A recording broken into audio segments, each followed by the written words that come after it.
Hello guys, welcome back to this channel. In this today's tutorial, I'm going to show you how the exhibition ticket stubs work in Heartopia because a lot of players often confused with exhibition passes.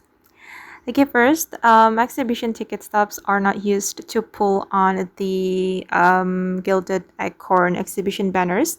Instead, you earn them automatically whenever you pull a duplicate event item from an exhibition banner. The duplicate is converted into ticket stubs, which you can save and spend later. And wait, I'm gonna open it. Okay, and to use your stubs, open the exhibition souvenir store. It's right here, and then you can open it from the exhibition menu.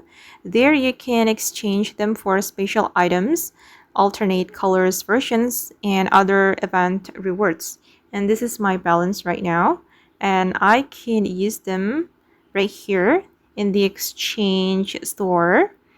And however guys, some items are locked until you've already obtained the original version from the gacha. Okay, for example, now it's still locked, this one. Okay, and if you don't own the base item yet, you won't be able to buy its alternate colors even if you have enough stubs. The good news is that the exhibition ticket stubs carry over between exhibition banners, so you don't have to spend them right away. You can save them for the future exhibition and use them when you see rewards you really want. And okay guys, that's how the exhibition ticket stubs works in Heartopia.